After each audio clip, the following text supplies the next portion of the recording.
Hello! So for today's video nga ay wala tayong kitchen stories. Yes, dahil ang Mama Dora ay nasa galaan, nasa labas. Yes, tayo ay nagdodora-dora. So ngayon tayo ay magmumukbang na lang dito sa aming na-discover na kainan.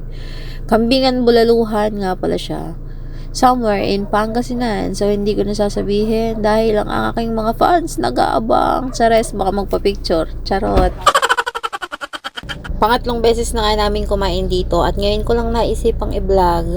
Madalas ko kasing makalimutan na vloggerist nga pala ako. Oo, ang Mama Dora feeling vloggerist na sa YouTube.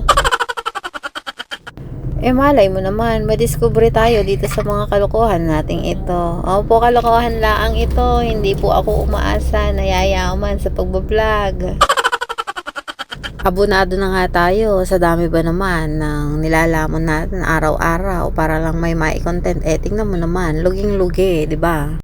Pero ang pinakamahalaga nga sa lahat, pag nagko-content creator ka, ay dapat happy ka, dapat hindi ka napipilitan sa ginagawa mo. Paano kung mapipilitan? 'Di ba? Tao tayo, kailangan nating kumain. Binobonggahan ko lang kasi nga naman nung wala pa tayong kaperahan, para tayong, alam mo yun, craving hanggang craving ka na lang, walang satisfied kasi nga wala ka namang pambili ng pagkain. So ngayon sabi ko, ang goal ko pag ako nagkapera, hindi ko gugutumin yung sarili ko at yung mga taong nasa paligid ko. Yes, at na-hit nga natin ang goal na yan. Ngayon ay nakakakain na tayo ng kung ano yung mga cravings natin, kung ano yung trip natin. Pero hindi naman sa pagiging mapili at maarte. Yung tipong, halimbawa may cravings ako, kaya namang puntahan. Tara puntahan natin, tara kain tayo. 'Di ba? Ano ba yung essence ng buhay mo sa mundo kung sa lahat na lang ng bagay ay may kailangan kang i-consider. So minsan kailangan din nating i-fulfill yung mga simpleng natin sa sarili natin para makapag-succeed pa tayo lalo sa buhay na ito. At habang nagbo-voice over nga ako ay bigla akong ginutom. Hindi pa kasi ako nag-breakfast kasi nagtatry ako mag-fasting, kahit fasting lang yung matupad ko. Nag-skip ako ng breakfast, so lunch and dinner lang ang kain. Pero habang nanonood nga ako ng aking sariling video ay nagugutom ako. Gusto ko nang ayain si Joawing, tara na, hanap na tayo ng makakainan, kain na tayo. Hindi na nga kasi ako madalas magbaon dahil sabi ko mag-explore tayo ng mga magagandang kainan para may mailagay tayo sa ating YouTube channel. At suportado naman ako ng aking Joawing sa bagay na yan dahil natutuwa din naman siya pag may ina-upload ako sa aming YouTube channel. Kasi sabi ko nga, haalagaan ko yung YouTube channel para balang araw may magamit yung mga anak ko. Lalo na yung panganay ko na mahilig din mag-vlog-vlogan. Vloggerist yun. At talaga nga namang napakahirap magpigil ng gutom, ng cravings kapag ka nagpa-fasting ka tapos magbo-voice over ka ng mga ganitong mukbang. My God, nakakagutom. Hindi nga ako nagluluto, nagkukuking serye sa aming bahay dahil napansin kong tumataba na naman ako. Pero hindi mo rin talaga maiiwasan. Ang pagkain ay parte na ng buhay natin. Lalo na tayong mga Pilipino, kanin is life. Minsan yun na lang yung goal ng iba, yung makakain ng mga masasarap. Sa kabila ng toxic na mundo, kailangan masarap yung pagkain natin. Ganon. Hindi naman halatang gutom kami, 'di ba? Tingnan mo naman, ilang order yung ulam namin, 4 ba o 5? Tingnan mo naman. Simot sarap.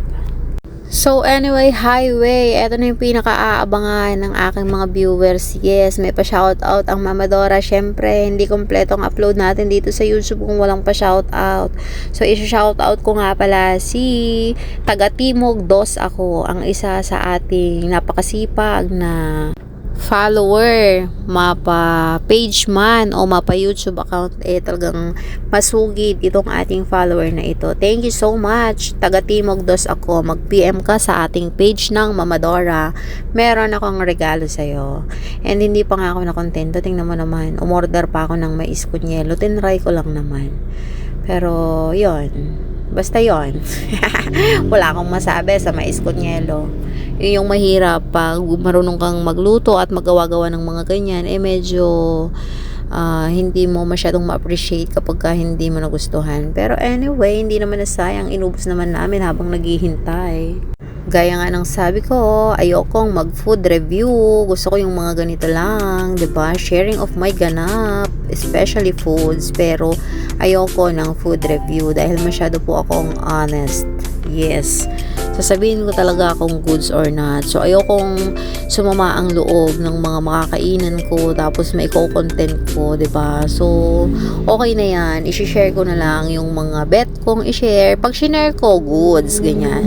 So pag hindi ko shinare, ibig sabihin, hindi naman sa bad, pero hindi na para i-share. Ganon na lang. Anyway, patapos ng ating video. Thank you so much for watching and sana ay suportahan nyo ang ating YouTube channel. Pa-subscribe po at pa-promote na din sa ating page, Mama Dora page, and itong ating YouTube channel, Kamangga Vlogs. So, paabang na lang ng next nating mga uploads.